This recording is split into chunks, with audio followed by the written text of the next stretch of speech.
Yes students, तो last class में हम लोग बात कर रहे थे ऑप्टिक्स के लेक्चर में जो किसी भी रिजल्टेंट वेव का हमें अगर एम्पलीट्यूड निकालना होता है या फेज कांस्टेंट निकालना होता है तो किस तरह से हम ट्रिग्नोमेट्री का यूज़ करके दो वेव्स के रिजल्टेंट वेव का एम्पलीट्यूड और उसका फेजर या उसका जो फेज कांस्टेंट है अपन कैलकुलेट कर सकते हैं। उसके बाद में एक और मेथड हमने देखा था, that is phasor method.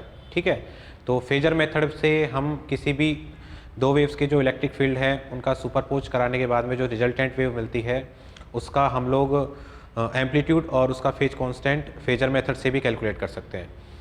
Phasor method के अंदर एग्जांपल मैंने आपको बताए थे। ठीक है, एक और एग्जांपल है जो फेजर मेथड से रिलेटेड है जो कि TIFR के अंदर वो प्रॉब्लम पूछी गई थी, काफ़ी अच्छी प्रॉब्लम थी।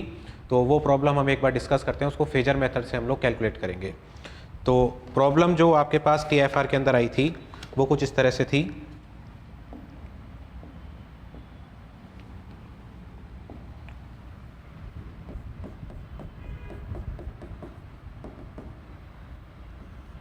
ये TIFR की प्रॉब्लम थी।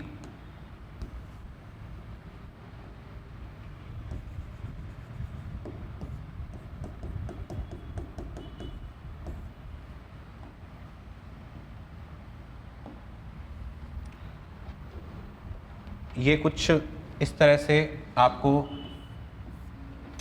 Slit S1, S2, S3, this is slit S1, this is slit S2 and this is slit S3। Okay, and यहाँ आपके पास स्क्रीन है। ठीक है, और स्लिट से स्लिट S1, S2, S3 इन तीनों से तीन वेव्स जो हैं वो किसी पॉइंट स्क्रीन के किसी पॉइंट P पर सुपरपोज करती हैं, like this. Slit S1, S2, S3 इन तीनों स्लिट से तीन वेव्स स्क्रीन के किसी पॉइंट P पर सुपरपोज करती है। ठीक है, सपोज जो स्लिट S1 से निकलने वाली वेव है उसका जो फेज कांस्टेंट है वो 0 है और उसकी जो इंटेंसिटी है वो I0 है। इसी तरह से जो सेकंड वेव है उसका फेज कांस्टेंट पाई एंड उसकी इंटेंसिटी जो है आपके पास दैट इज़ 4I0।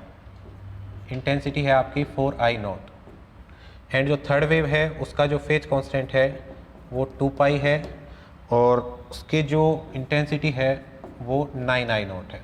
ठीक है, तो प्रॉब्लम क्या है देखो, आपसे क्वेश्चन में पूछा गया है light from each slit reach at point, light from each slit reach at point P, at point P having individual intensity, having individual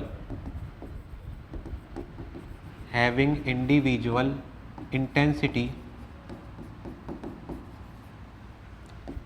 I0, 4I0 and 9I0 and phase constant del equal to and phase constant del equals to 0, pi and 2 pi. Find the resultant amplitude. Find the resultant amplitude. Find the resultant amplitude at point P. At point P. At point P. तो ये आपके पास problem थी जो TIFR के अंदर थी। तीन slit हैं आपके पास S1, S2 एंड S3 और तीन स्लिट S1, S2, S3 से जो वेव्स प्रोपेगेट कर रही हैं वो स्क्रीन के किसी पॉइंट P पर जाकर सुपरपोज करती हैं। ठीक है, और S1, S2, S3 से जो निकलने वाली वेव्स हैं उनका जो इनिशियल फेज या बोल सकते हैं फेज कांस्टेंट जो है वो 0, पाई और 2 पाई दिया है। इसी तरह से जो वेव की इंटेंसिटी दी है वो I0, 4I0 और 9I0 दी गई है। हमें क्वेश्चन में पूछा है कि जो स्क्रीन का पॉइंट P है, उस पॉइंट P के ऊपर जो रिजल्टेंट वेव का एम्पलीट्यूड होगा वो कितना होगा, तो वो हम कैलकुलेट करेंगे फेजर मेथड से। Resultant amplitude at point P ये हम लोग फेजर मेथड से कैलकुलेट करेंगे। ओके, तो देखिए फेजर मेथड के लिए सबसे पहली बात जो आपको ध्यान रखनी है हमेशा कि फेजर जब भी बनाया जाता है तो वेव के एम्पलीट्यूड को ध्यान में रख के फेजर बनाया जाता है। ओके, यानी कि कोई भी वेव आपको दे रखी है उसका एम्पलीट्यूड होगा, वेव का जो एम्पलीट्यूड होगा उसको तो हमें वेक्टर के मैग्नीट्यूड की तरह ट्रीट करना है और उसका जो फेज होगा उसे हमें एज ए डायरेक्शन यूज करना है। तो अभी हमें जो प्रॉब्लम के अंदर एम्पलीट्यूड ना देके बल्कि तीनों वेव्स का क्या दिया गया है, इनिशियल हमें वो दिया गया है, उनकी इंटेंसिटी दी गई है। तो हमें इंटेंसिटी नहीं बल्कि हमें सबसे पहले क्या कैलकुलेट करना पड़ेगा, तीनों वेव्स का एम्पलीट्यूड। एम्पलीट्यूड जब हमारे पास तीनों वेव्स का आ जाएगा तभी हम क्या बना सकते हैं, फेजर बना सकते हैं। तो मैक्सिमम स्टूडेंट क्या करते हैं, मैक्सिमम स्टूडेंट्स डायरेक्ट इसका फेजर बनाने की कोशिश करते हैं, मैक्सिमम स्टूडेंट। और वो फेजर किस तरह से बनाते हैं, सबसे पहले इंटेंसिटी जो है वो आई नॉट रेफरेंस लाइन पे ले लेते हैं, जहाँ फेज कितना है, फेज कांस्टेंट 0, वो इंटेंसिटी को यहाँ शो कर देते हैं आई नॉट। ठीक है, और उसके बाद में when del 2 equal to pi then intensity is 4 I naught. इसका मतलब रेफरेंस लाइन से अगर पाई एंगल जाओगे आप आगे तो जो इंटेंसिटी है वो कितनी है, 4 आई नॉट। इसी तरह से जो रेफरेंस लाइन है उससे 2 पाई एंगल पे जो इंटेंसिटी है वो कितनी है, 9 आई नॉट। यानी टोटल जब 2 पाई एंगल कवर करेंगे तो वापस एक्स एक्सिस के अलॉन्ग अपन आएंगे तो वहाँ इंटेंसिटी आपको दे रखी है 9 आई नॉट। इसका मतलब x axis, positive x axis के अलॉन्ग जो नेट इंटेंसिटी है वो कितनी है, 10 आई नॉट। और जो नेगेटिव एक्स एक्सिस के अराउंड जो इंटेंसिटी है, नेगेटिव एक्स एक्सिस के थ्रू जो इंटेंसिटी है वो कितनी है, 4 आई नॉट। तो यहाँ से फिर क्या करेंगे, रिजल्टेंट इंटेंसिटी को निकाल देंगे। रिजल्टेंट इंटेंसिटी कितनी आएगी, 6 आई नॉट आएगी। ठीक है, लेकिन फेजर जो है वो इंटेंसिटी के लिए नहीं बनाया जाएगा। फेजर जो बनाया जाएगा हमेशा वो किसी भी वेव के एम्पलीट्यूड के लिए बनाया जाएगा। तो इस प्रॉब्लम के अंदर अगर अपन डायरेक्ट एम्पलीट्यूड ना लेके अगर इंटेंसिटी से फेजर बनाएंगे तो जो आंसर आएगा वो अपना रॉन्ग आंसर आ जाएगा। इस वजह से हमें क्या करना है, सबसे पहले जो इंटेंसिटी दे रखी है वेव्स की उसको हमें कन्वर्ट करना है उनकी एम्पलीट्यूड में। तीनों वेव्स का हमें सबसे पहले एम्पलीट्यूड पता लगाना है, उसके बाद में फिर हम फेजर बनाएंगे। ठीक है, तो देखो सबसे पहले एम्पलीट्यूड निकालेंगे हम लोग। तो एम्पलीट्यूड निकालने के लिए सिंपली हमें बता रखा है कि जो एम्पलीट्यूड और इंटेंसिटी में जो रिलेशन होता है वो इस तरह से होता है, I equals to half c epsilon naught E naught square. ये एम्पलीट्यूड और इंटेंसिटी का रिलेशन है। तो यहाँ से ई नॉट स्क्वायर की अगर वैल्यू देखें हम तो वो अपने पास कितनी आएगी, 2i divided by c epsilon naught. इसका मतलब जो इंटेंसिटी एम्पलीट्यूड अपने पास आएगा ई नॉट वो आएगा अपने पास √2i divided by c epsilon naught. ठीक है, अब यहाँ अपने पास ये एम्पलीट्यूड और इंटेंसिटी में ये रिलेशन आ गया। अगर इंटेंसिटी पता होगी तो आसानी से वेव का क्या निकाल सकते हैं हम, एम्पलीट्यूड। तो तीनों वेव्स का सबसे पहले हम क्या लिखेंगे, एम्पलीट्यूड लिखेंगे।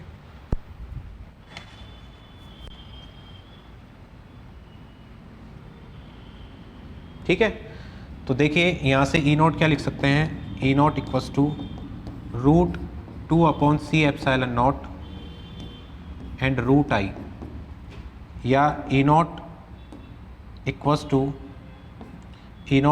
टू इसको मैं कोई कांस्टेंट k मान लेता हूँ तो अपने पास आएगा k√i। यानी इंटेंसिटी और एम्पलीट्यूड के बीच में रिलेशन आएगा E naught equals to k√i। अब यहाँ से हम तीनों वेव्स का एम्पलीट्यूड लिख लेंगे। देखिए सबसे पहले ई नॉट 1 अगर मैं लिखूँ तो ई नॉट 1 अपने पास आएगा, E naught 1 is equals to k√i naught. पहली वेव जो है उसकी इंटेंसिटी आई नॉट दी है, इसको मैं मान लेता हूँ कितना है, ये ई नॉट है। इसी तरह से सेकंड वेव का एम्पलीट्यूड लिखेंगे ई नॉट 2, वो क्या होगा, सेकंड वेव की इंटेंसिटी आपको कितनी दे रखी है, 4i नॉट। तो आपके पास यहाँ से कितना आएगा, 2k√i नॉट। तो इसे हम लिख सकते हैं 2e नॉट। इसी तरह से थर्ड वेव का अगर एम्पलीट्यूड लिखें तो वो कितना आएगा आपके पास, k√9i नॉट। तो यहाँ से आपके पास आएगा 3k√i not, that is 3e not. इसका मतलब तीनों वेव्स जो हैं उसकी एम्पलीट्यूड हमें पता लग गए, ई नॉट, 2 ई नॉट और 3 ई नॉट।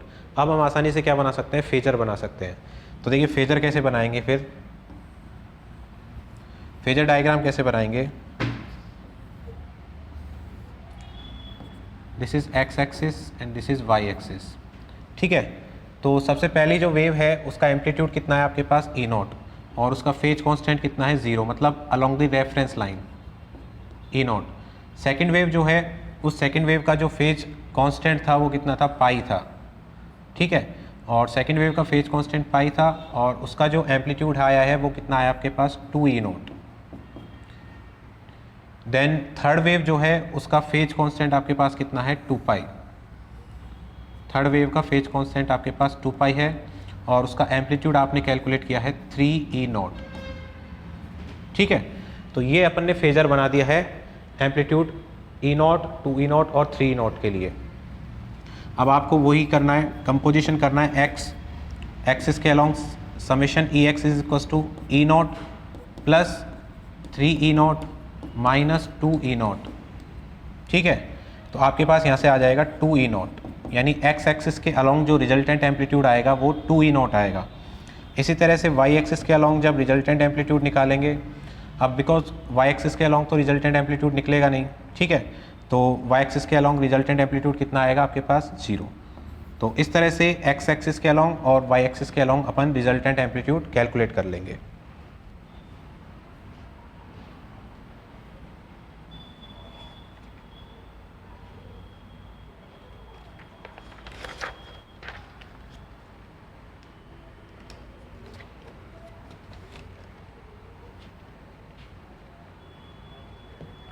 ठीक है, तो नेट एम्पलीट्यूड कितना आ जाएगा आपके पास, E R, resultant amplitude E X square plus E Y square का रूट। तो यहाँ से आपके पास वैल्यू आ जाएगी root of 2 E naught square plus 0। इसका मतलब जो रिजल्टेंट एम्पलीट्यूड निकल के आएगा आपके पास वो कितना आएगा, 2 ई नॉट आएगा। रिजल्टेंट एम्पलीट्यूड जो आएगा वो आपके पास कितना आएगा, 2 ई नॉट। और अगर मैं फेज कांस्टेंट की बात करूं, एप्सिलॉन की बात करूं, यानी फेज कांस्टेंट, रिजल्टेंट वेव का फेज कांस्टेंट। अब बिकॉज जो रिजल्टेंट एम्पलीट्यूड होगा वो कौन सी डायरेक्शन के अलोंग है, रिजल्टेंट वेव का जो एम्पलीट्यूड है वो एक्स डायरेक्शन के अलोंग ही आ रहा है, और वो आ कितना रहा है आपके पास, 2 ई नॉट आ रहा है। रिजल्टेंट वेव का जो एम्पलीट्यूड है वो 2 ई नॉट है, और किस डायरेक्शन के अलोंग है, एक्स डायरेक्शन के अलोंग। इस वजह से जो फेज कांस्टेंट होगा रिजल्टेंट वेव का एप्सिलॉन, वो कितना हो जाएगा, 0, क्योंकि रिजल्टेंट वेव एक्स एक्सिस के अलोंग ही है। तो एंगल जो बनेगा रिजल्टेंट वेव का रेफरेंस लाइन या एक्स एक्सिस से वो कितना बनेगा, 0। इस वजह से जो फेज कांस्टेंट आएगा रिजल्टेंट वेव का वो आपके पास कितना आएगा, 0 आएगा फेज कांस्टेंट। तो अब अगर अपन रिजल्टेंट वेव को लिखना चाहें, इक्वेशन लिखना चाहें, तो लिख सकते हैं E equal to 2 E naught, 2 E naught sine के जेड माइनस ओमेगा टी।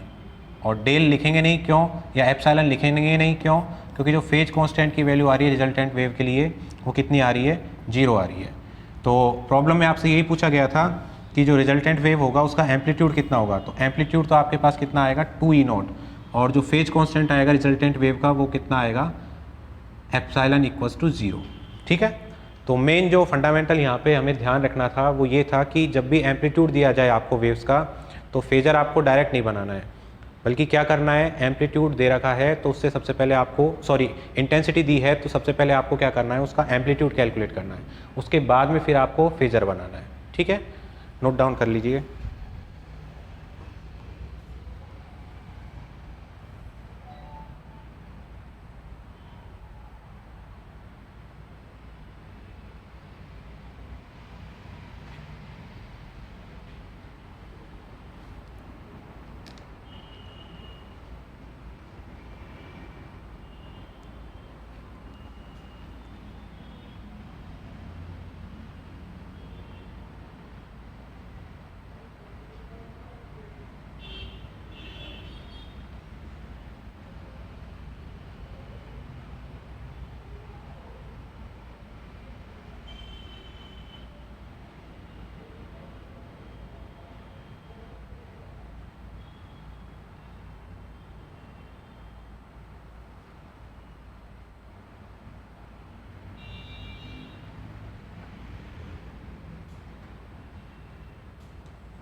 देखिए नेक्स्ट प्रॉब्लम जैम के अंदर एक पूछा गया था प्रॉब्लम, वो डिस्कस करते हैं।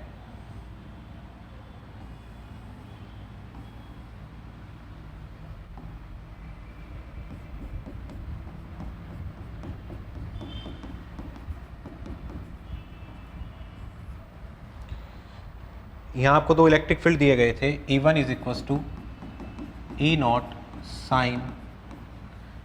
Sign K1x minus ω1t, K1x minus ω1t and E2 equal to E0 sine K2x minus ω2t plus π/4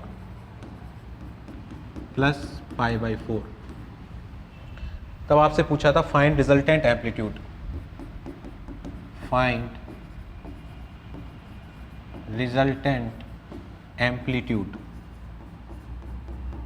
find resultant amplitude. ठीक है, ये प्रॉब्लम आपसे पूछा गया था।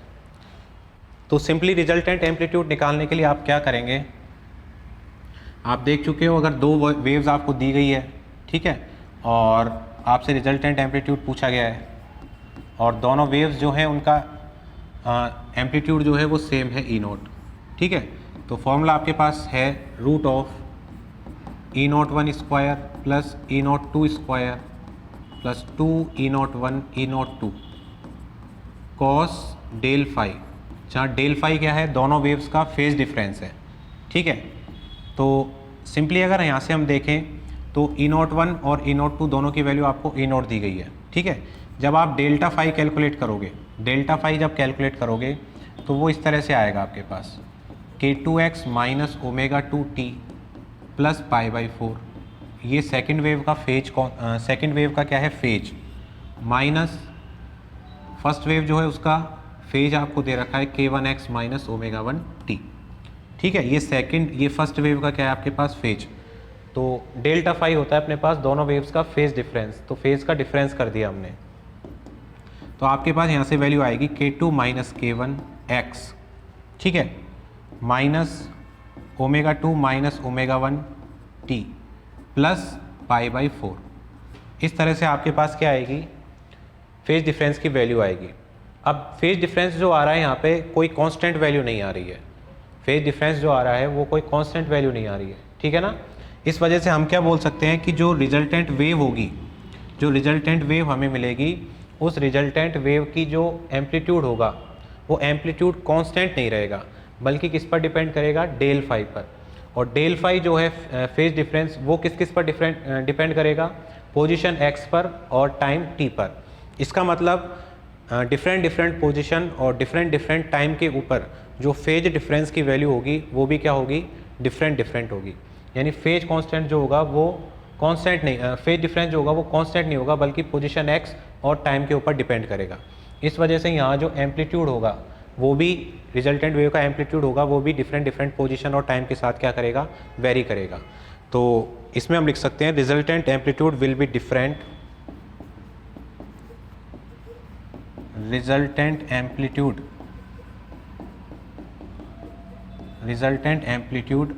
will be different on different position and time। अलग अलग पोजीशन और टाइम पर जो फेज डिफरेंस होगा वो अलग अलग होगा, इस वजह से जो एम्पलीट्यूड होगा रिजल्टेंट वेव का वो भी क्या होगा, डिफरेंट होगा, ठीक है।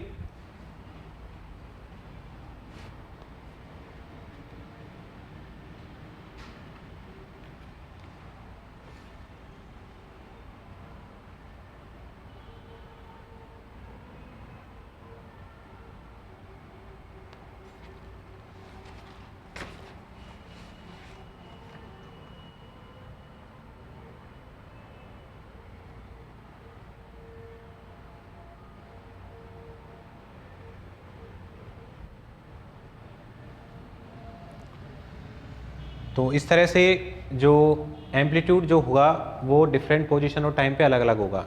ऐसी एक प्रॉब्लम और दे सकता है आपको, जिसमें क्या करेगा, कोई पर्टिकुलर टाइम दे देगा, ठीक है, कि suppose t equal to 1 second या t इक्वल टू 2 सेकेंड, उस पर्टिकुलर टाइम के ऊपर आपको क्या निकालना होगा, रिजल्टेंट वेव का एम्पलीट्यूड निकालना होगा। तो एक प्रॉब्लम लिखते हैं इसी तरह से। Suppose we have two electric field E1 and E2।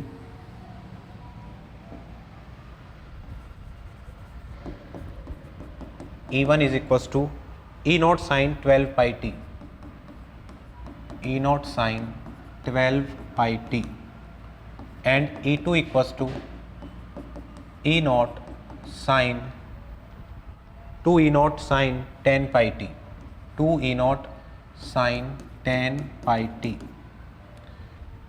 Find the resultant amplitude. Find the resultant amplitude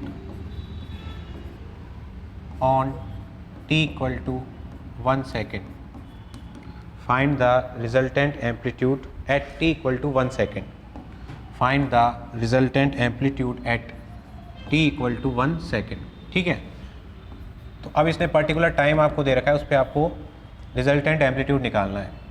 तो रिजल्टेंट एम्पलीट्यूड का फॉर्मूला हमें पता है, A R is equals to root under E01 square plus E02 square plus 2 E02 cos delta phi, where delta phi is phase difference. तो यहाँ से हम calculate करेंगे resultant amplitude. E01 square means E0 square plus E02 square means 4E0 square plus 2E0 into 2E0 and cos delta five is phase difference. तो यहाँ से हम phase difference देख सकते हैं कितना आएगा, 2 पाई टी आएगा। 12 pi T minus 10 pi T that is 2 pi T. ठीक है, तो ई आर की वैल्यू हम कैलकुलेट कर लेंगे, E0 स्क्वायर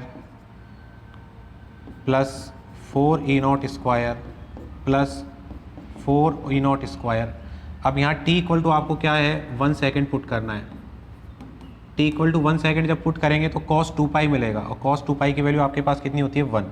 तो आपके पास मिल जाएगा 4E0 स्क्वायर। तो यहाँ से और इसको जब सॉल्व करेंगे तो आपके पास कितना आएगा, 9E0 स्क्वायर आएगा रिजल्टेंट एम्पलीट्यूड। और इससे अब जब फाइनल रिजल्ट देखेंगे तो आपके पास कितना आएगा, 3E0 आएगा। ठीक है, इसका मतलब t इक्वल टू 1 सेकेंड पर जो रिजल्टेंट वेव होगी उस रिजल्टेंट वेव का एम्पलीट्यूड कितना मिलेगा आपको, 3E0 मिलेगा। तो पर्टिकुलर टाइम देकर भी आपसे क्या पूछ सकता है, रिजल्टेंट वेव का एम्पलीट्यूड पूछ सकता है। ठीक है, नोट कीजिए।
ठीक है, तो ये हमने डिस्कस कर लिया है कौन सा मेथड है, फेजर मेथड। अब जो नेक्स्ट मेथड हम लोग डिस्कस करेंगे वो है complex method.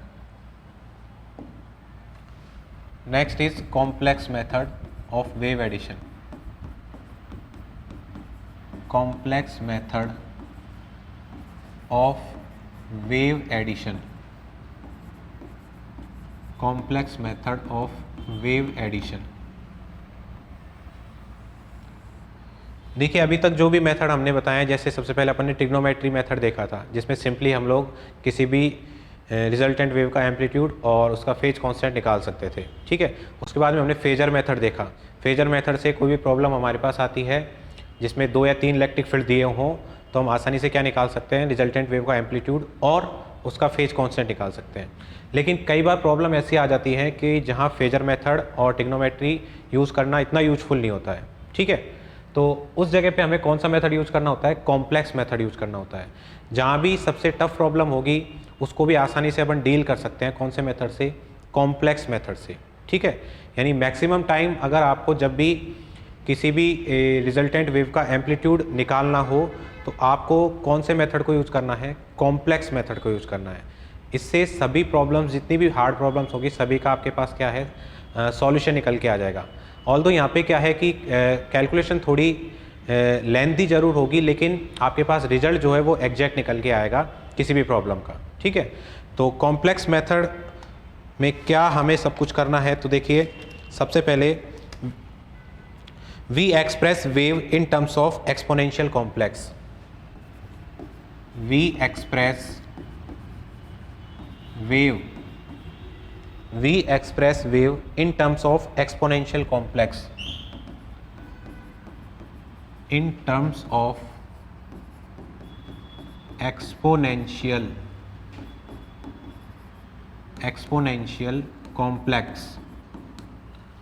exponential complex number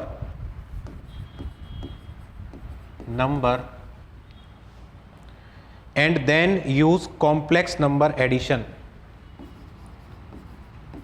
and then use complex number addition, and then use complex number addition to find resultant wave, to find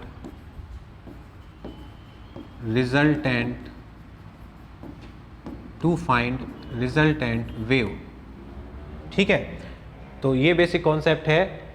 in this method we express wave in terms of exponential complex number and then use complex number addition to find resultant wave, ठीक है। देखो suppose we have an electric field E1 is equals to E0 sin kz minus omega t, sin kz minus omega t. its complex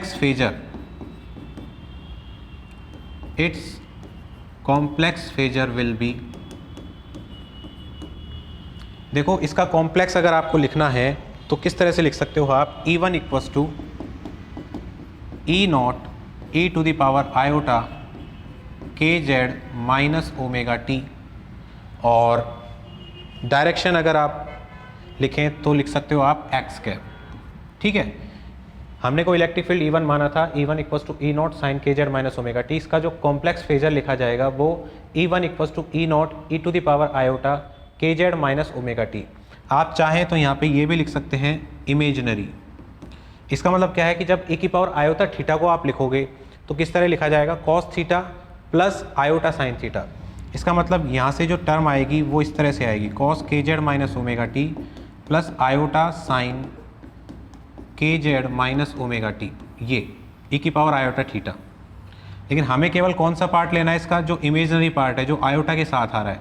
iota के साथ जो part आ रहा है वो है sine kz minus omega t, जो कि हमारे इलेक्ट्रिक फील्ड के अंदर भी है।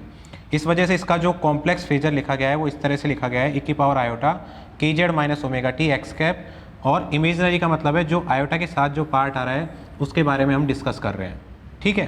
तो आप इमेजिनरी लिख भी सकते हैं और चाहे तो इमेजिनरी को ना भी लिखें, ठीक है। तो इस तरह से जो पहला इलेक्ट्रिक फील्ड E1 है उसका फेजर लिखा जाएगा या कॉम्प्लेक्स फेजर लिखा जाएगा E0 e की power iota kz minus omega t X cap से, ठीक है। और इसी को आप लिख सकते हो आगे E1 equals to E0 e to the power iota phi 1। यहाँ मैंने मान लिया let phi 1 is equals to kz minus omega t, phi 1 equals to kz minus omega t, ठीक है। इसी तरह से सपोज आपको सेकेंड वेव जो दी गई है E2, उसका इक्वेशन आपके पास ये है, E2 equals to E0 sine के Z minus omega T plus del. ठीक है, अब इसका भी आपको कॉम्प्लेक्स फेजर लिखना है तो आप कैसे लिखेंगे, E two equals to E naught E to the power iota k Z minus omega T plus del और एक्स कैप। ठीक है, and E two equals to E naught E to the power iota phi two, where phi two हमने क्या मान लिया है, k Z minus omega T plus del. ठीक है, तो ये E1 का हमने कॉम्प्लेक्स फेजर लिखा है, E1 E naught equals to E naught E to the power iota phi one, और जो E2 था उसका हमने जो कॉम्प्लेक्स फेजर लिखा है वो इस तरह से लिखा है, E2 equals to E naught E to the power iota phi two. ठीक है,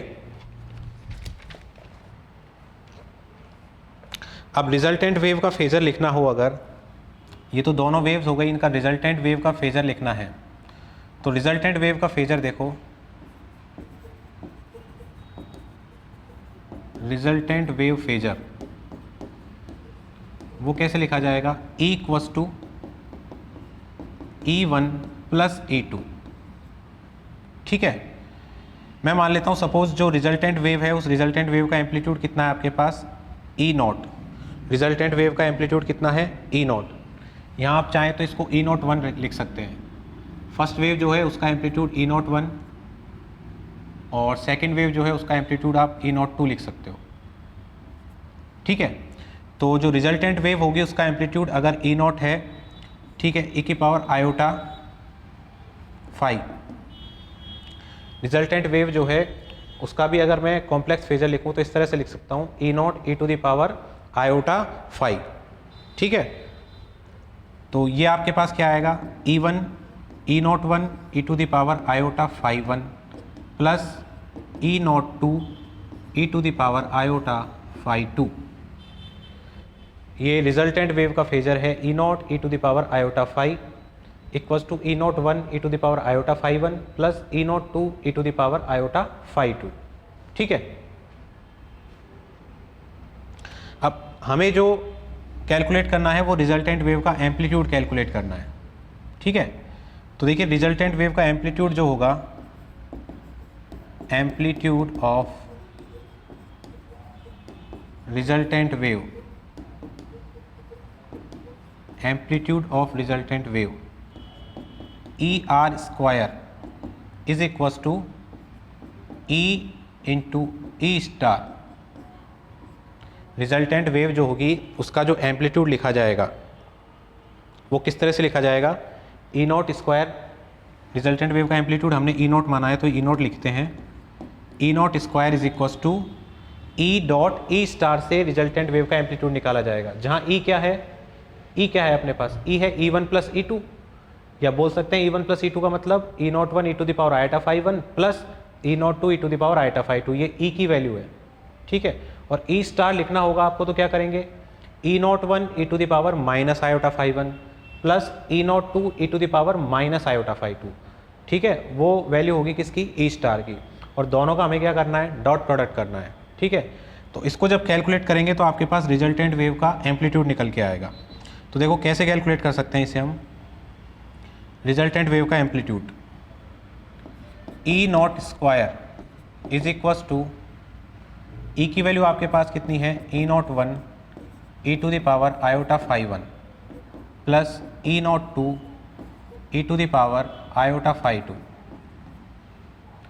डॉट ई स्टार की वैल्यू रखेंगे E naught 1 E to the power minus iota 5 1 plus E naught 2 E to the power minus iota 5 2।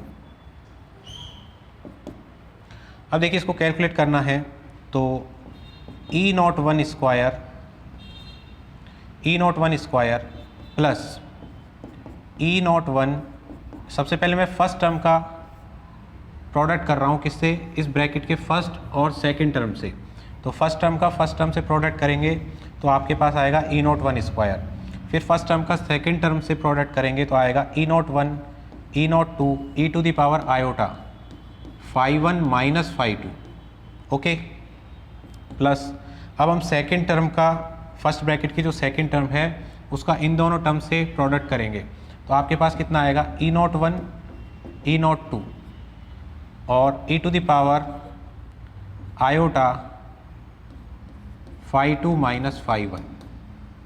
ठीक है, फिर इसके second term से product करेंगे तो आपके पास कितना आएगा E02 स्क्वायर आएगा, E02 स्क्वायर। अब इसको आगे और थोड़ा सॉल्व करते हैं तो आपके पास आएगा E01 स्क्वायर प्लस, ये देखो सेकेंड टर्म और थर्ड टर्म से हम कॉमन निकाल सकते हैं E01 E02। ठीक है, तो आपके पास क्या मिलेगा e to the power iota phi 1 minus phi 2 plus e to the power, अब यहाँ मैं माइनस साइन को ब्रैकेट से कॉमन निकालता हूँ तो माइनस आयोटा बनेगा और phi 1 minus phi 2 plus E02 square. ठीक है, तो E01 square plus E01 E02, यहाँ आपके पास क्या मिलेगा, देखो ये आपके पास फॉर्मूला बनेगा e to the power iota theta plus e to the power minus iota theta. इसका फॉर्मूला आपके पास होता है 2 कॉस थीटा, यानी 2 cos phi 1 minus phi 2 plus E02 square. यहाँ तक हम कैलकुलेट कर लेंगे। ठीक है, नेक्स्ट देखो, अगर इसको रीअरेंज करके लिखें थोड़ा तो अपने पास आएगा E01 square plus E02 square plus 2E01 E02 cos phi 1 minus phi 2 cos phi 1 minus phi 2। ये वैल्यू आपके पास किसकी आई, E0 स्क्वायर की। और अगर हम E0 की वैल्यू लिखना चाहें तो E0 आएगा आपके पास root over E01 square plus E02 square plus 2E01 E02 cos phi 1 minus phi 2। तो देखो ये वही एक्सप्रेशन है जो हमने ट्रिग्नो वाले जो सबसे पहले मेथड बताया था जिसमें रिजल्टेंट वेव का एम्पलीट्यूड लिखा था, वो सेम एम्पलीट्यूड आया था। वहाँ भी same electric field E1 E2 हमने लिखे थे, तो वहाँ से हमने ट्रिग्नोमेट्री से सॉल्व करके बताया था कि जो रिजल्टेंट वेव होगी उसका एम्पलीट्यूड यही मिलेगा। सिमिलरली मैंने फेजर मेथड में भी बताया था आपको कि फेजर मेथड में भी दो इलेक्ट्रिक फील्ड E1 E2 दिए हों तो उनका जो रिजल्टेंट वेव होगा, रिजल्टेंट वेव का जो एम्पलीट्यूड निकल के आएगा वो इसी तरह निकल के आएगा, root over E01 square plus E02 square plus 2E01 E02 cos delta phi या कॉस फाई 1 माइनस फाई 2। और थर्ड बार जब हमने सॉल्व किया है इसको कॉम्प्लेक्स मेथड से सॉल्व किया है, तो कॉम्प्लेक्स मेथड से भी हमारे पास जो रिजल्ट निकल के आएगा वो सेम रिजल्ट निकल के आया है कि जो रिजल्टेंट वेव है उसका एम्पलीट्यूड E0 वो होगा root E01 square plus E02 square plus 2E01 E02 cos delta phi. तो तीनों ही मेथड जो हैं उससे आप प्रॉब्लम को सॉल्व कर सकते हैं। ठीक है, लेकिन मैक्सिमम टाइम क्या होगा, हम लोग कौन सा मेथड यूज़ करेंगे, कॉम्प्लेक्स मेथड यूज़ करेंगे। ऑल्दो यहाँ पे जो कैलकुलेशन है थोड़ी लेंथी ज़रूर होती है, लेकिन हम लोग किसी भी हार्ड प्रॉब्लम में भी अपना जो रिजल्ट है वो एक्यूरेट रिजल्ट अपन पहुँच सकते हैं उसके ऊपर। ठीक है, तो स्टार्टिंग से मैं आपको फिर से बता देता हूँ क्या क्या हमने कॉम्प्लेक्स मेथड के अंदर किया है। कॉम्प्लेक्स मेथड के अंदर सबसे पहले हमें जो इलेक्ट्रिक फील्ड E1 और E2 दिया गया है उसका हमने कॉम्प्लेक्स फेजर लिखा। ठीक है, सबसे पहले जो भी इलेक्ट्रिक फील्ड आपको दिया गया था उस इलेक्ट्रिक फील्ड का आपने क्या लिखा, कॉम्प्लेक्स फेजर लिखा।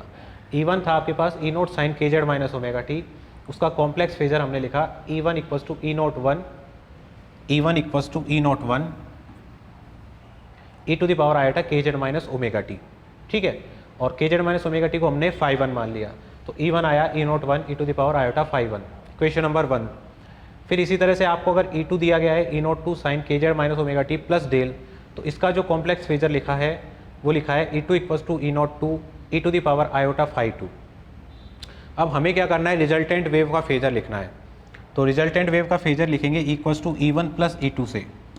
तो यहाँ आपके पास क्या आएगा, E equals to E1 plus E2।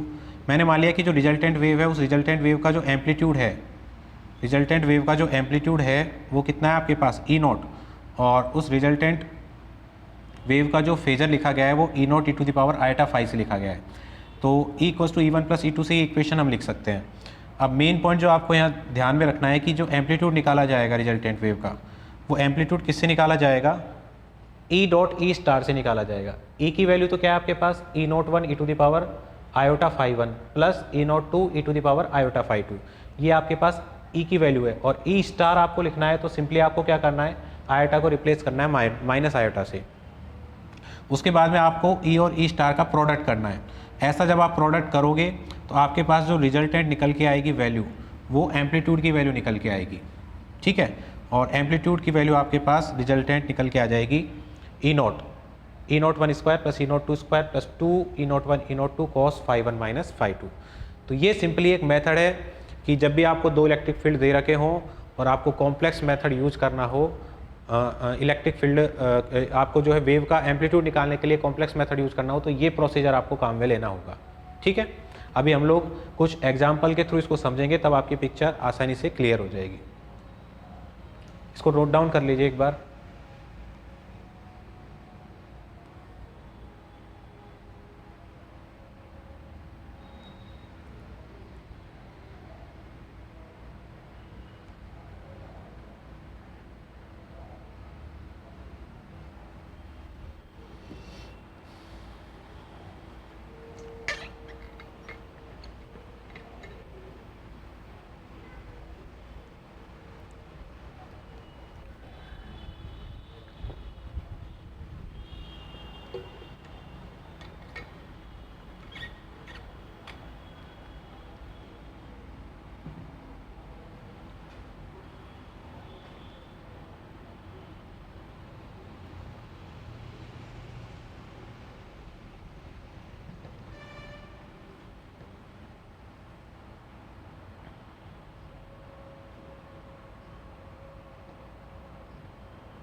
तो अब कुछ एग्जांपल्स लेते हैं हम, जिसमें हम कॉम्प्लेक्स मेथड को यूज करके रिजल्टेंट वेव का एम्पलीट्यूड कैलकुलेट करेंगे, ठीक है।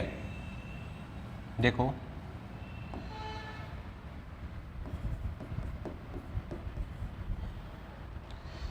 आपको इलेक्ट्रिक फील्ड दिया गया है E इक्वल्स टू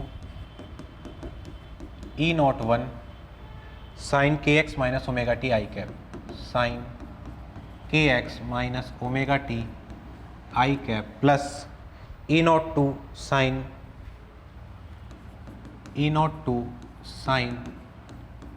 के x minus omega T plus पाई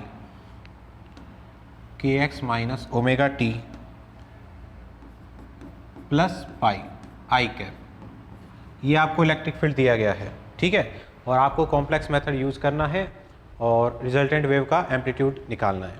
तो देखो, सिंपली सबसे पहले क्या करना है आपको, ई की जो वैल्यू आपको दे रखी है ई नॉट 1, इसका कॉम्प्लेक्स लिखेंगे तो इस तरह लिखा जाएगा ई की power iota k x minus omega t, ठीक है, i cap plus E naught 2 E to the power iota k x minus omega T plus pi और आयोटा, ठीक है।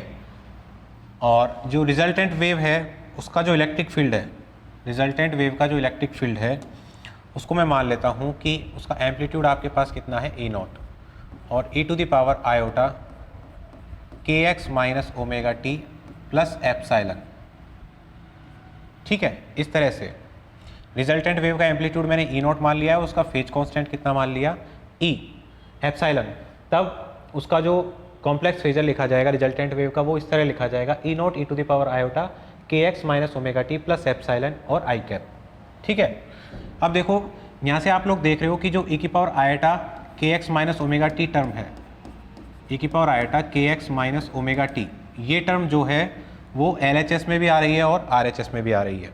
ई की power iota k x minus omega t जो term है वो LHS और RHS से कॉमन आके एक दूसरे को क्या कर देंगे, कैंसिल आउट कर देंगे।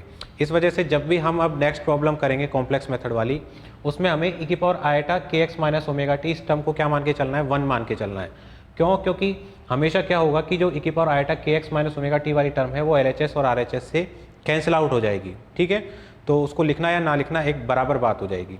तो ई की power iota k x minus omega T वो टर्म है, उसको हम 1 मान के चलेंगे आगे से, ठीक है। तो अपने पास जो इक्वेशन आएगी वो कुछ इस तरह से आ जाएगी। अब हमें क्या करना है, रिजल्टेंट वेव जो है उसका एम्पलीट्यूड निकालना है। तो अभी आपको बताया था रिजल्टेंट वेव जो होती है उसका एम्पलीट्यूड लिखा जाता है वो इस तरह से दिया जाता है, E naught square is equal to E dot E star से। कॉम्प्लेक्स मेथड में रिजल्टेंट वेव का एम्पलीट्यूड निकालना है तो E naught square is equal to E dot E star से निकाला जाएगा, ठीक है। तो आप क्या लिख सकते हो यहाँ पे देखो, ई नॉट 1, अब देखो ये मैंने बताया था कि power iota k x minus omega T वाली टर्म है, ये तो कॉमन आके कैंसिल आउट हो जाएगी, तो इसको हम नहीं लिखेंगे। केवल अपने पास क्या आएगा यहाँ पे, ई टू द पावर 0 लिख सकते हो आप, ठीक है, और आई कैप, ये आपके पास ई हो गया, सॉरी ई नहीं, एक टर्म हो गई ई की। और इसी तरह से आपके पास plus E naught two e to the power, यहाँ से ई की power iota k x minus omega t आएगा, लेकिन उसको तो 1 मान लिया, तो अपने पास केवल क्या मिलेगा, ए की पावर आयोटा पाई, ठीक है, और आई कैप। ये अपने पास किसकी वैल्यू आ गई, ई की वैल्यू, E naught 1 E to the power 0 I cap plus E naught 2 E to the power iota pi I cap. तो इसी का प्रोडक्ट किससे करना है, स्टार से करना है, तो इसका स्टार लिखेंगे, E naught 1 E to the power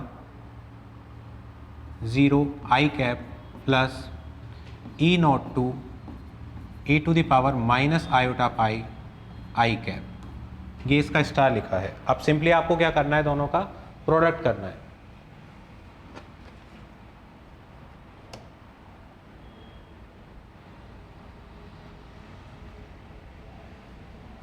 तो बस अब आपको सिंपली सॉल्व करना है इसको। तो ई नॉट स्क्वायर क्या लिखेंगे, ई नॉट 1 स्क्वायर,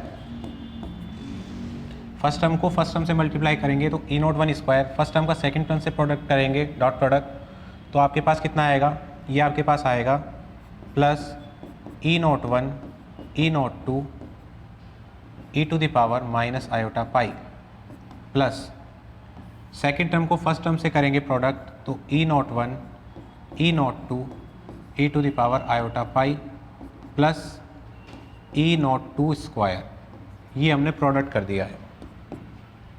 आगे देखो ई नॉट 1 स्क्वायर प्लस, यहाँ से हम कॉमन निकाल सकते हैं ई नॉट 1 ई नॉट 2, तो आपके पास क्या मिलेगा, e to the power iota pi plus e to the power minus iota pi और ई नॉट 2 स्क्वायर। इसको सॉल्व कर लेंगे आप, तो ई नॉट 1 स्क्वायर, यहाँ से इसकी वैल्यू आप लिखोगे तो आपके पास कितनी आएगी, 2 कॉस पाई, ई naught 1 E naught 2 cos pi plus E naught square E naught 2 square. तो यहाँ से आपके पास आएगा ई नॉट 1 स्क्वायर प्लस, या 2 कॉस पाई लिखेंगे तो 2 कॉस पाई की वैल्यू क्या होगी, -2 E naught 1 E naught 2 plus E naught 2 square, या इसको आगे लिखना चाहें तो आप लिख सकते हो ई नॉट 1 माइनस ई नॉट 2 का होल स्क्वायर। ये आपके पास क्या आएगा, रिजल्टेंट वेव के एम्पलीट्यूड का स्क्वायर। यानी कि ये एज ए किसकी वैल्यू आ रही है, इंटेंसिटी की वैल्यू है, क्योंकि एम्पलीट्यूड का स्क्वायर हमने कैलकुलेट किया है E01 square, E01 minus E02 का होल स्क्वायर, ये इंटेंसिटी की वैल्यू है।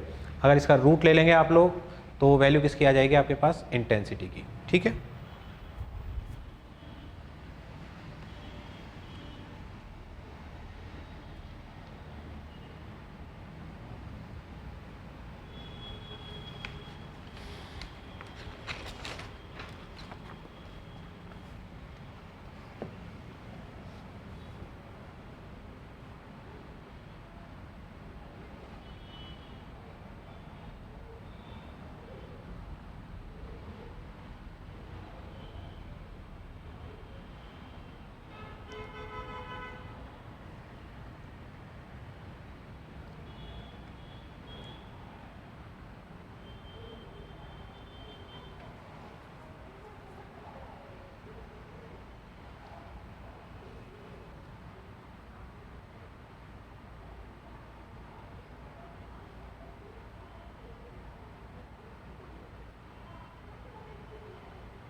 ठीक है। तो आप यहाँ से जब एम्पलीट्यूड निकालोगे तो इसका रूट ले लोगे तो आपके पास वैल्यू आ जाएगी E0 की, E0 equals to E01 minus E02।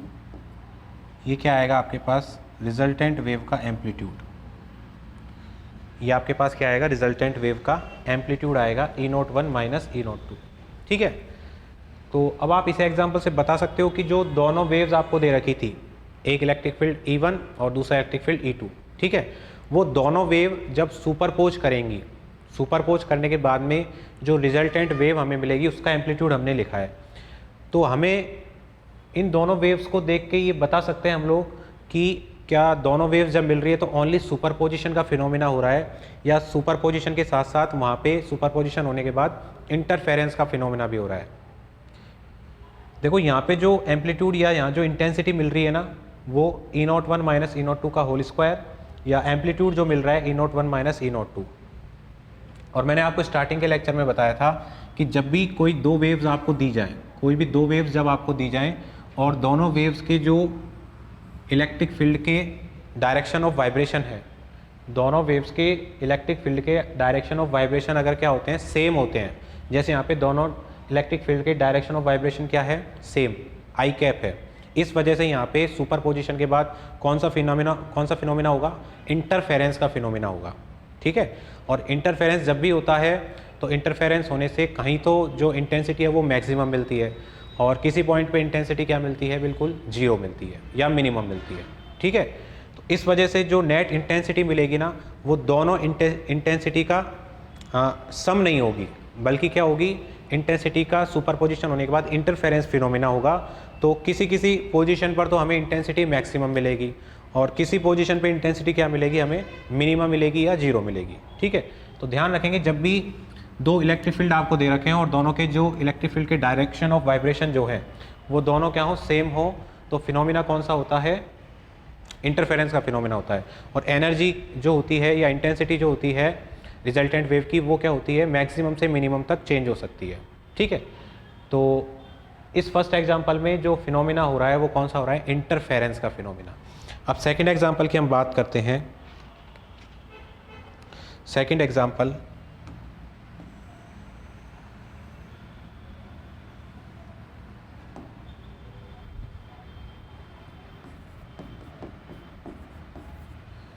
यहाँ आपको इलेक्ट्रिक फील्ड दिया गया है E इक्वस टू E01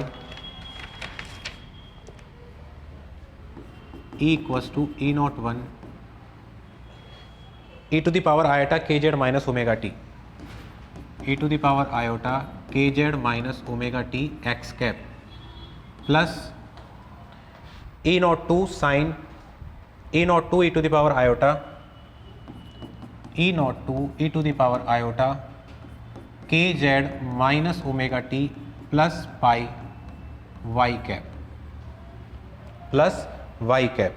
अब देखो, जो इससे पहले एग्जाम्पल आपको करवाया था उस एग्जाम्पल में और इस एग्जाम्पल में कोई डिफरेंस नहीं है।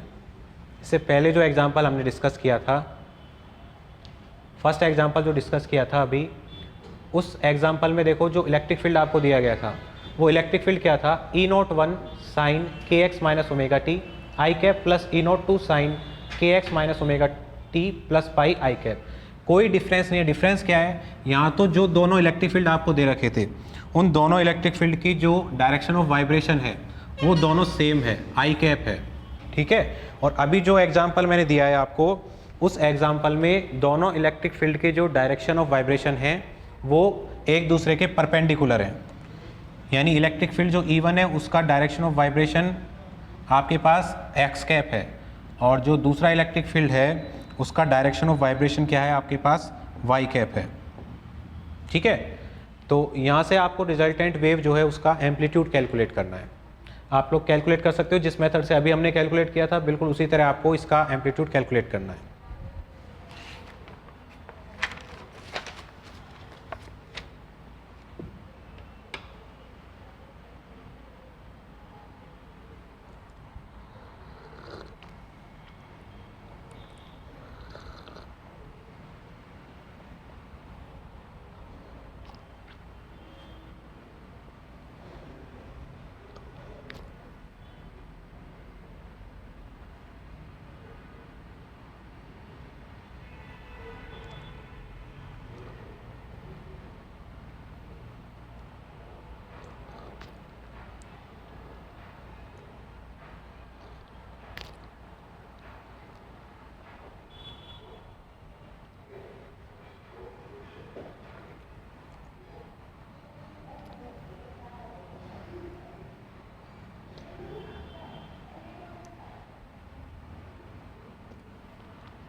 देखिए रिजल्टेंट वेव का जो एम्पलीट्यूड निकालेंगे हम यहाँ से ई नॉट स्क्वायर वो निकालेंगे ई इंटू ई स्टार से, ठीक है। ई डॉट ई स्टार से वैल्यू निकालेंगे। देखो ई की वैल्यू आपके पास कितनी है, ई नॉट वन। अभी आपको बताया था ई की पावर आया के जेड माइनस ओमेगा टी है, इसको वन लेके चलना होता है क्योंकि एल एच एस और आर एच एस दोनों से ये टर्म क्या होती है, कैंसिल आउट हो जाती है। इस वजह से स्टार्टिंग में हम लोग इसको वन लेके चलेंगे। तो जो फर्स्ट इलेक्ट्रिक फील्ड आएगा आपके पास वो आएगा E naught one x cap, ठीक है। और सेकेंड इलेक्ट्रिक फील्ड जो आएगा आपके पास वो आएगा E naught two e to the power iota pi Y cap. ये फर्स्ट इलेक्ट्रिक फील्ड है आपके पास और ये सेकंड इलेक्ट्रिक फील्ड है, यानी ये टोटल ई की वैल्यू आपने लिख दी है यहाँ से यहाँ तक। इसके बाद डॉट प्रोडक्ट किससे करना है, इसके स्टार से, कॉम्प्लेक्स कॉन्जुगेट से। तो वो क्या आएगा आपके पास, E naught one x cap plus E naught two e to the power minus iota pi Y cap. बिल्कुल उसी तरह से इक्वेशन लिखिए जैसे इससे पहले वाले एग्जांपल में लिखी थी। ओनली चेंज यहाँ पे ये है कि जो सेकंड इलेक्ट्रिक फील्ड है उसकी डायरेक्शन परपेंडिकुलर है, वो वाई कैप दी है, और फर्स्ट इलेक्ट्रिक फील्ड की जो डायरेक्शन है वो एक्स कैप यानी आई कैप है, ठीक है। अब यहाँ पे हमको डॉट प्रोडक्ट करना है इसका, तो सिंपली फर्स्ट टर्म को फर्स्ट टर्म से प्रोडक्ट करेंगे तो आपके पास ई नॉट वन स्क्वायर आएगा, प्लस फिर इस फर्स्ट टर्म का इस ब्रैकेट के सेकंड टर्म से प्रोडक्ट करेंगे तो ये एक्स कैप है और इसका डॉट प्रोडक्ट किससे होगा, वाई कैप से। तो हम जानते हैं जब भी आई डॉट जे करते हैं तो वैल्यू क्या मिलती है आपको, जीरो, ठीक है। आई डॉट जे जब भी करते हैं तो वैल्यू क्या मिलती है, जीरो। इस वजह से फर्स्ट टर्म का जब सेकंड टर्म से डॉट प्रोडक्ट करेंगे तो वैल्यू क्या मिलेगी, जीरो। प्लस इसी तरह से जब फर्स्ट ब्रैकेट के सेकंड टर्म का सेकंड ब्रैकेट के फर्स्ट टर्म से डॉट प्रोडक्ट करेंगे तो यहाँ भी एक्स कैप और वाई कैप का प्रोडक्ट होगा, इस वजह से वैल्यू क्या मिलेगी आपको, ज़ीरो। प्लस उसके बाद में दोनों ब्रैकेट की जो सेकंड टर्म है उनका प्रोडक्ट करेंगे आप लोग, तो यहाँ वाई कैप का वाई कैप से प्रोडक्ट होगा तो वैल्यू क्या मिलेगी आपको, ई नॉट टू स्क्वायर मिलेगी, ठीक है। इसका मतलब जो रिजल्टेंट वैल्यू मिलेगी E naught one square plus E naught two square, ये मिलेगी आपको वैल्यू किसकी, ई नॉट स्क्वायर की। और अगर एम्पलीट्यूड निकालना चाहें आप तो क्या हो जाएगा, root over E naught one square plus E naught two square. ये आपके पास क्या आएगा, रिजल्टेंट वेव का एम्पलीट्यूड ई नॉट। और ये आपके पास क्या है, ये इंटेंसिटी है क्योंकि ई नॉट स्क्वायर है, और ई नॉट स्क्वायर किसको रिप्रेजेंट करता है, इंटेंसिटी को। इस वजह से इंटेंसिटी जो आ रही है वो कितनी आ रही है, देखो इंटेंसिटी आ रही है E naught one square plus E naught two square. इसका मतलब इस रिजल्ट से अपन क्या बोल सकते हैं कि जो रिजल्टेंट वेव की जो इंटेंसिटी होगी वो दोनों वेव्स की इंटेंसिटी का क्या हो जाएगी, सम हो जाएगी। पहली वेव की इंटेंसिटी और दूसरी वेव की इंटेंसिटी दोनों का सम जो होगी वो रिजल्टेंट वेव की इंटेंसिटी होगी। और एम्पलीट्यूड इस तरह से लिखा जाएगा, root over E naught one square plus E naught two square. अब देखो यहाँ पे जो रिजल्ट मिल रहा है ना, उससे कुछ इन्फॉर्मेशन हम निकाल सकते हैं। क्या इन्फॉर्मेशन निकाल सकते हैं? एक तो इन्फॉर्मेशन ये निकाल सकते हैं कि जो रिजल्टेंट वेव जो आ रही है अपने पास, उस रिजल्टेंट वेव के अंदर जो एम्पलीट्यूड आ रहा है, रिजल्टेंट वेव का जो एम्पलीट्यूड आ रहा है, उसमें कहीं भी डेल्टा या कहीं भी फाई की वैल्यू नहीं आ रही है। इसका मतलब जो रिजल्टेंट वेव का एम्पलीट्यूड है वो फेज कॉन्स्टेंट पे डिपेंड नहीं करता, यानी डेल्टा की वैल्यू कुछ भी दी हुई हो आपको, जैसे यहाँ पे सपोज डेल्टा की वैल्यू क्या दे रखी है, पाई दे रखी है, हो सकता है यहाँ 2 पाई दे दे या 3 पाई दे दे या 4 पाई दे दे या एंड सो ऑन, कुछ भी वैल्यू दे सकता है। रिजल्टेंट वेव का एम्पलीट्यूड डिपेंड नहीं करेगा, रिजल्टेंट वेव का एम्पलीट्यूड डिपेंड नहीं करेगा कि आपको डेल की वैल्यू क्या दी गई है, ठीक है। लेकिन ये किस कंडीशन में होगा? जब दोनों वेव्स का जो डायरेक्शन ऑफ वाइब्रेशन है वो क्या होना चाहिए, अलग अलग होना चाहिए। यहाँ एक्स कैप है और वहाँ पे क्या है, वाई कैप। उस कंडीशन में जो रिजल्टेंट वेव का एम्पलीट्यूड होगा वो डेल्टा पे डिपेंड नहीं करेगा, ठीक है। और जो रिजल्टेंट वेव की जो इंटेंसिटी मिलेगी वो इंडिविजुअल वेव्स की इंटेंसिटी का क्या मिलेगी, एड ऑन होके मिलेगी या सम होके मिलेगी, ठीक है। अब यहाँ पे जो वेव्स जब सुपरपोज कर रही हैं तो वहाँ पे कौन सा फिनोमेना नहीं हो रहा, इंटरफेरेंस का फिनोमेना नहीं हो रहा। क्यों? क्योंकि सिंपली क्या हो रहा है, यहाँ पे जो दो वेव्स थी, पहली वेव्स की इंटेंसिटी और दूसरी वेव्स की इंटेंसिटी दोनों आपस में एड ऑन हो रही हैं और रिजल्टेंट वेव की इंटेंसिटी दे रही है, ठीक है। इस वजह से यहाँ पे ओनली सुपरपोजिशन हो रहा है, इंटरफेरेंस का फिनोमेना नहीं हो रहा है। जबकि इससे ऊपर वाले एग्जाम्पल में क्या था कि रिजल्टेंट वेव जो थी वो बनी थी तो वहाँ इंटरफेरेंस का फिनोमेना हो रहा था। इस वजह से जो इंटेंसिटी मिल रही थी वो दोनों वेव्स की इंटेंसिटी का एड ऑन होके नहीं मिल रही थी। तो ये दोनों एग्जाम्पल में बेसिक डिफरेंस है। ऊपर वाले एग्जाम्पल में सुपरपोजिशन के साथ साथ इंटरफेरेंस का फिनोमेना हो रहा है, जबकि सेकेंड एग्जाम्पल जो है वहाँ इंटरफेरेंस नहीं हो रहा है, बल्कि सिंपली क्या हो रहा है, दोनों वेव्स का एडिशन हो रहा है, ठीक है, सुपरपोजिशन हो रहा है। इस वजह से जो इंटेंसिटी और जो एम्पलीट्यूड है उसमें डेल्टा का जो रोल है वो बिल्कुल भी नहीं है। यानी डेल्टा की वैल्यू आपको कोई भी दी हुई हो, रिजल्ट आपको दोनों कंडीशन में क्या मिलेगा, सेम मिलेगा। तो इन दोनों एग्जाम्पल से अपन दो इम्पोर्टेंट नोट या दो इम्पोर्टेंट रिजल्ट है वो लिखेंगे, जो आपको हमेशा याद रखने हैं कि जब भी डायरेक्शन ऑफ वाइब्रेशन सेम हो दोनों वेव्स की तो इंटरफेरेंस होता है, और अगर डायरेक्शन ऑफ वाइब्रेशन सेम नहीं है तो इंटरफेरेंस का फिनोमेना नहीं होगा, ठीक है। नोट कर लीजिए एग्जाम्पल।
तो यहाँ नोट लगा के आप दोनों पॉइंट लिख लेंगे।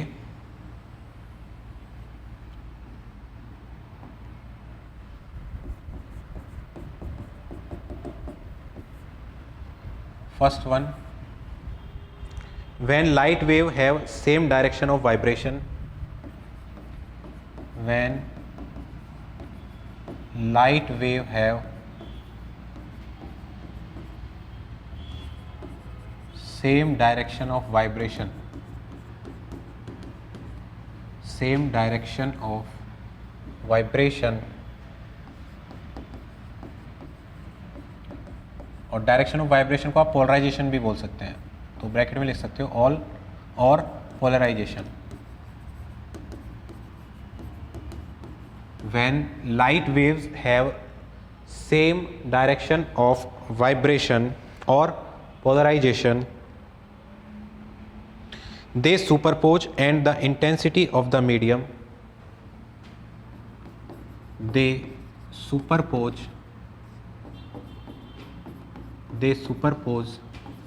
and the intensity of the medium, and the intensity of the medium intensity of the medium get redistributed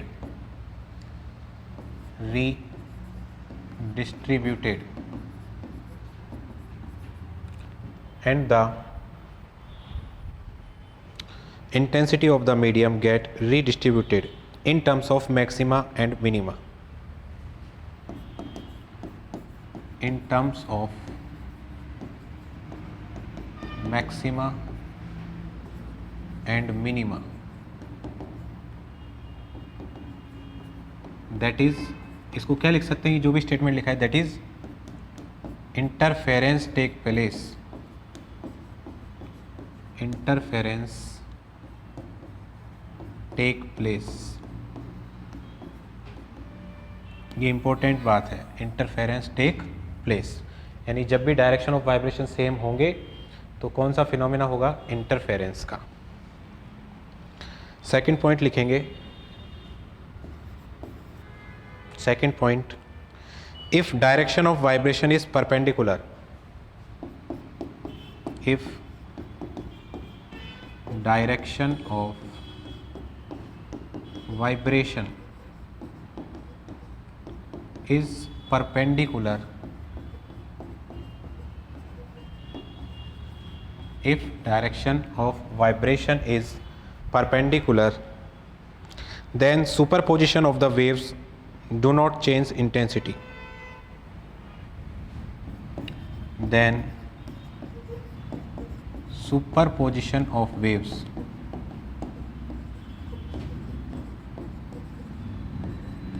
do not change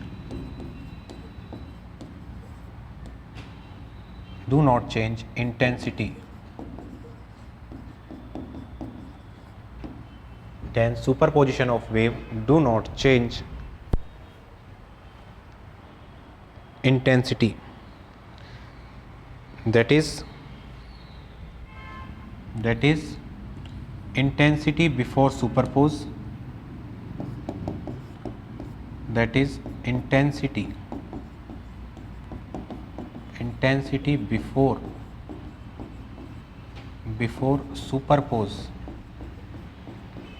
superpose equals to intensity after superpose,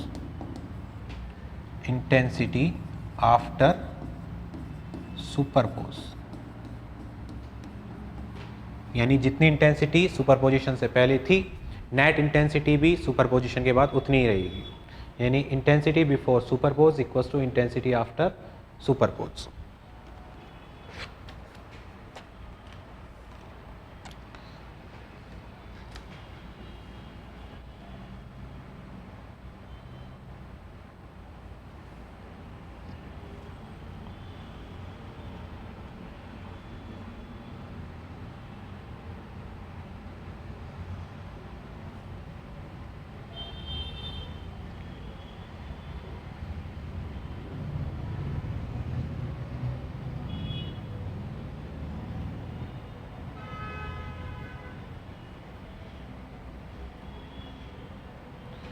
अब देखिए, जैम के अंदर एक प्रॉब्लम पूछी गई थी, वहाँ इंटेंसिटी पूछा गई थी आपसे, रिजल्टेंट वेव की intensity.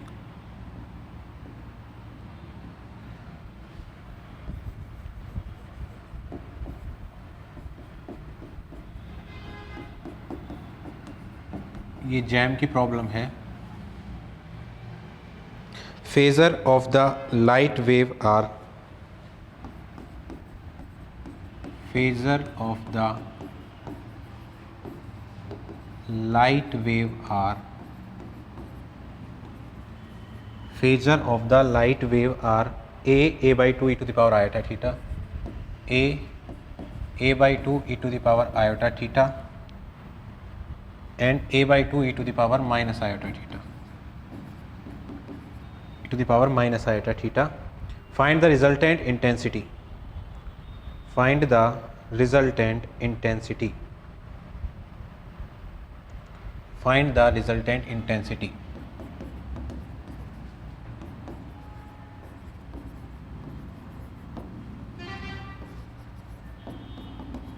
Find the resultant intensity. ठीक है, और आपको जो डायरेक्शन दी है, तीनों जो इलेक्ट्रिक फील्ड हैं, ये इलेक्ट्रिक फील्ड है first, electric field second and electric field third. तीनों की जो डायरेक्शन है वो क्या है आपके पास, एक्स कैप। ठीक है, x cap is direction, x cap is direction of vibration.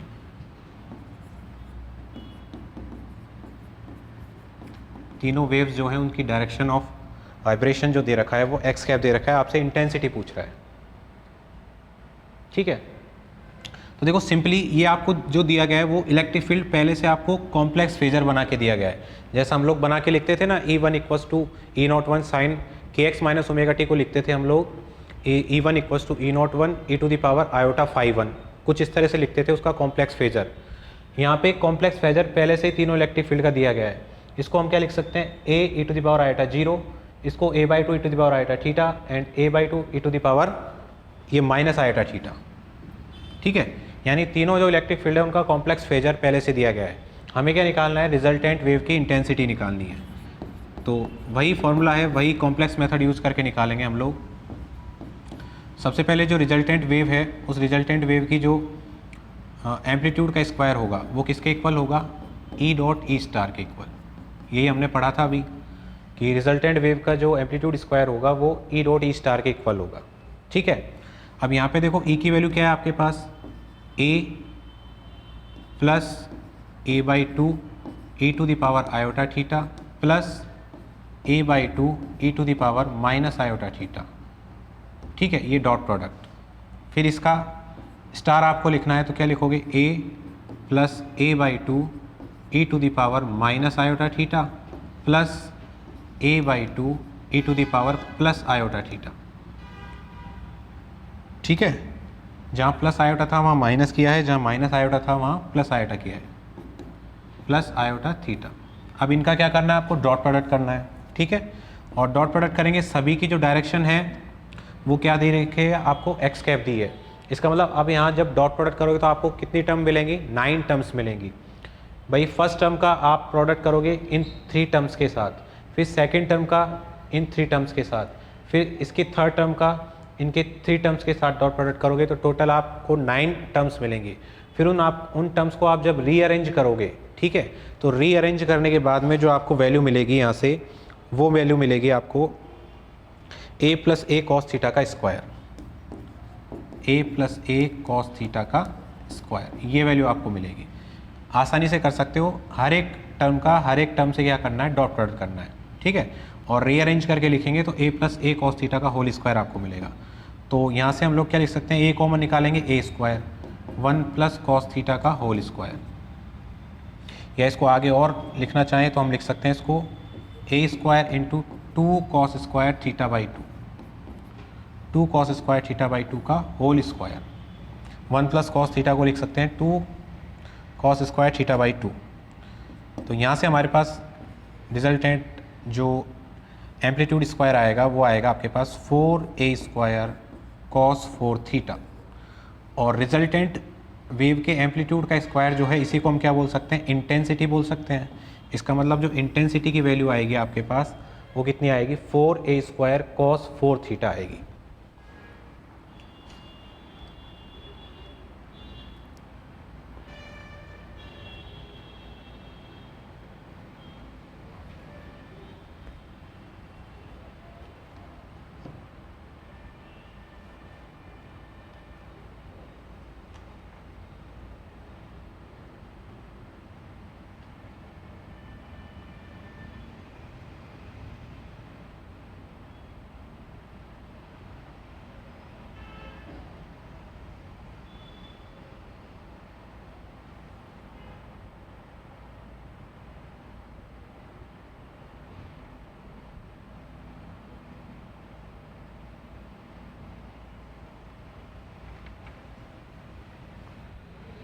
ठीक है, देखो आप इसको इस तरह से भी लिख सकते थे कैलकुलेट करने के लिए, जहाँ आपकी कैलकुलेशन थोड़ी शॉर्ट हो जाएगी कि आपने जो E लिखा है टोटल वो क्या लिखा है, E1 plus E2 plus E3।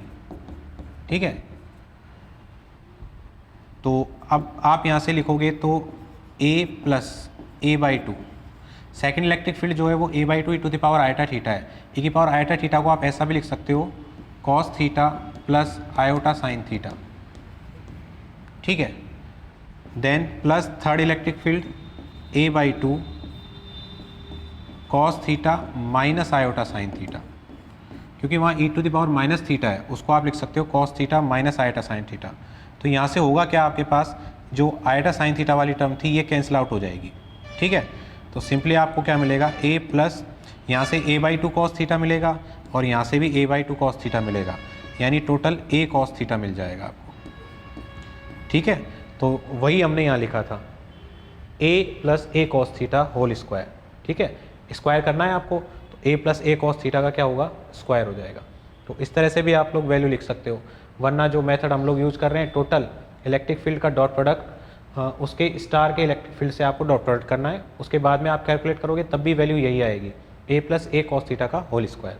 और यहाँ से इंटेंसिटी की वैल्यू आएगी आपके पास 4a स्क्वायर कॉस 4 थीटा।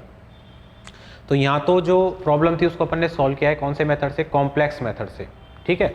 इसी प्रॉब्लम का रिजल्ट आप निकाल सकते हो कौन से मेथड से, फेजर मेथड से, जो हमने इससे प्रीवियस डिस्कस किया था। तो इसी क्वेश्चन को हम अभी सॉल्व करेंगे एक इससे पहले वाले मेथड से, यानी कि फेजर मेथड से।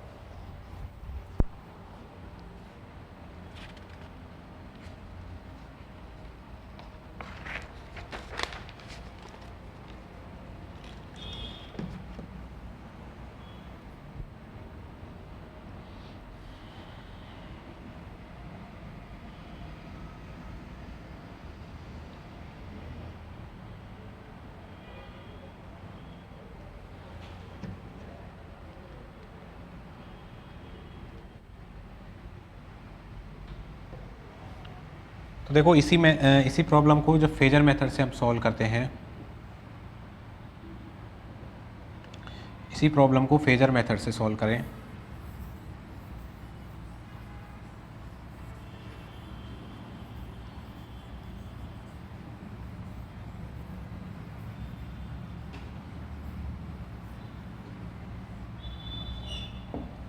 तो फेजर मेथड में सबसे पहले जो इलेक्ट्रिक फील्ड आपको दे रखा है, ठीक है,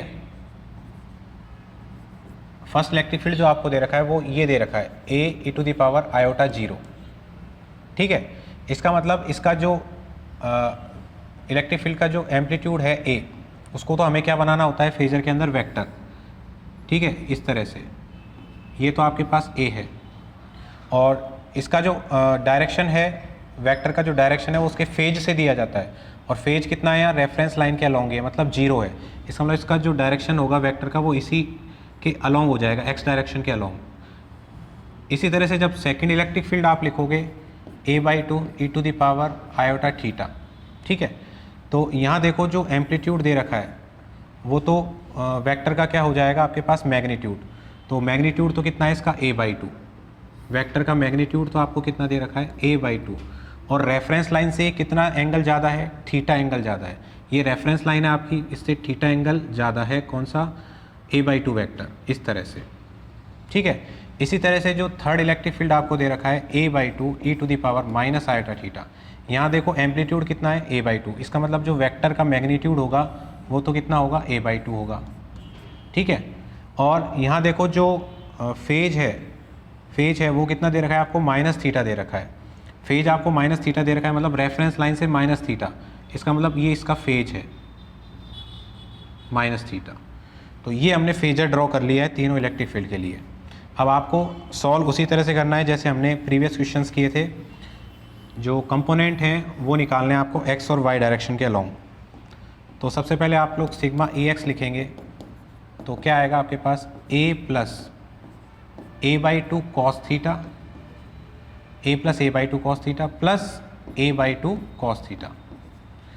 इस वेक्टर का x के अलॉन्ग कंपोनेंट और इस वेक्टर का x के along component a/2 cos theta plus a/2 cos theta. तो ये आपके पास कितना आएगा, a plus a cos theta, ठीक है। इसी तरह से जब y डायरेक्शन के अलॉन्ग आप नेट एम्पलीट्यूड निकालेंगे तो आपके पास कितना आएगा, देखो y के अलॉन्ग, तो y के अलॉन्ग देखो कितना आएगा, a/2 साइन थीटा।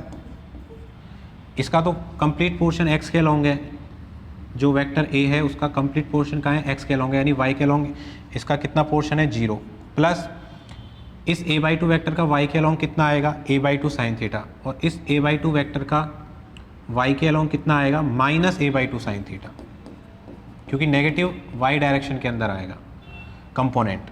तो यहाँ से आप लोग देखोगे तो वैल्यू कितनी आएगी, 0, क्योंकि कैंसिल आउट हो जाएंगे एक दूसरे से। इसका मतलब आपके पास सिग्मा EY तो कितना आएगा, 0, और सिग्मा EX कितना आएगा आपके पास, a plus a cos theta. इसका मतलब जो रिजल्टेंट एम्पलीट्यूड होगा, रिजल्टेंट एम्पलीट्यूड ER स्क्वायर, वो क्या होगा, √EX² प्लस EY²। अब EX स्क्वायर EY स्क्वायर की वैल्यू 0 है, तो आपके पास ओनली EX ही आएगा रिजल्टेंट एम्पलीट्यूड, और वो EX किसके इक्वल है, a plus a cos theta, a plus a cos theta, ये आ जाएगा आपके पास रिजल्टेंट एम्पलीट्यूड। और इंटेंसिटी निकालनी होगी तो आप इसका क्या कर दोगे, स्क्वायर, यानी a plus a cos theta का स्क्वायर। तो ये भी वही रिजल्ट मिल रहा है जो अभी अपन ने कॉम्प्लेक्स मेथड से सॉल्व करके निकाला था इंटेंसिटी का। वहाँ भी इंटेंसिटी आपको a plus a cos theta का होल स्क्वायर के रूप में मिल रही थी, ठीक है। और फेजर से सॉल्व किया है हमने, तब भी इंटेंसिटी आपको क्या मिल रही है, सेम। इससे अगर आप फेज कांस्टेंट निकालना चाहते हो तो वो भी निकाल सकते हो, ठीक है। तो फेज कांस्टेंट जो आएगा, रिजल्टेंट वेव का फेज कांस्टेंट tan एप्सिलॉन, वो क्या होगा आपके पास, EY/EX होगा। अब चूँकि समेशन EY की वैल्यू तो आपके पास कितनी है, 0, और EX की वैल्यू आपके पास मिल रही है कुछ, ठीक है, a plus a cos theta. तो tan एप्सिलॉन की वैल्यू यहाँ से कितनी आएगी, 0 आएगी। इसका मतलब यहाँ से एप्सिलॉन कितना आएगा, 0, एप्सिलॉन कितना आएगा, 0। इसका मतलब जो रिजल्टेंट वेव आएगी उसका फेज कांस्टेंट कितना मिलेगा आपको, 0 मिलेगा। यहाँ भी देख सकते हो आप, क्योंकि जो रिजल्टेंट वेव का एम्पलीट्यूड है वो ओनली x डायरेक्शन के अलोंग आ रहा है, EX के अलोंग, इस तरह से। तो जब इसके अलोंग आ रहा है तो रिजल्टेंट वेव जो है वो रेफरेंस लाइन से कोई एंगल ही नहीं बनाएगी। तो रिजल्टेंट वेव जब रेफरेंस लाइन से कोई भी एंगल नहीं बनाएगी तो उसके लिए फेज कांस्टेंट एप्सिलॉन की वैल्यू कितनी होगी, 0 होगी, ठीक है। तो इस मेथड से भी सॉल्व करके आप जो है रिजल्टेंट वेव का एम्पलीट्यूड और उसका फेज कांस्टेंट निकाल सकते हो। तो अभी तक हमने तीनों मेथड देख लिए हैं। सबसे पहले ट्रिगो से हमने देखा, डायरेक्ट फॉर्मूला यूज़ करके हम रिजल्टेंट वेव का एम्पलीट्यूड और फेज कांस्टेंट निकाल सकते हैं। उसके बाद हमने फेजर मेथड देखा है, और फेजर के मेथड के बाद में हमने कॉम्प्लेक्स मेथड आज कंप्लीट किया है, ठीक है। तो ये तीनों मेथड आपको यूज़ करना आने चाहिए कि कभी भी कोई भी प्रॉब्लम हो आपके पास जहाँ आपको एम्पलीट्यूड और फेज कांस्टेंट निकालना हो, तो किसी भी मेथड को यूज़ करके आप फेज कांस्टेंट और जो रिजल्टेंट वेव का एम्पलीट्यूड है वो कैलकुलेट कर सकते हो, ठीक है।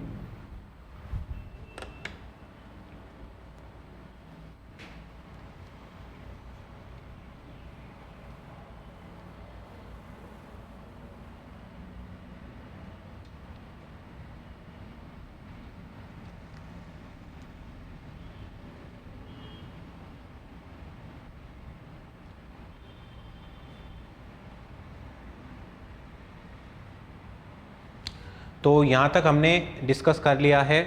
अब जो नेक्स्ट टॉपिक हम लोग डिस्कस करने वाले हैं वो टॉपिक होगा मोस्ट इम्पॉर्टेंट टॉपिक, इंटरफेरेंस, ठीक है। तो अब जो नेक्स्ट क्लास में हम लोग डिस्कस करेंगे, जो न्यू टॉपिक स्टार्ट करेंगे, वो हम इंटरफेरेंस के बारे में डिस्कस करेंगे कि कब इंटरफेरेंस का फिनोमेना होता है, कितने टाइप के सोर्स होते हैं, कोहेरेंट सोर्स की डेफिनेशन क्या है, इनकोहेरेंट सोर्स किसे बोलते हैं, जब भी इंटरफेरेंस फिनोमेना होता है तो कोहेरेंट सोर्स से हो सकता है या इनकोहेरेंट सोर्स से हो सकता है। ये सारी बातें हम 1 बाय 1 डिस्कस करेंगे। तो ये सभी बातें अपन नेक्स्ट लेक्चर में देखेंगे। आज के लेक्चर को इतना ही रखते हैं, ठीक है। Thank you.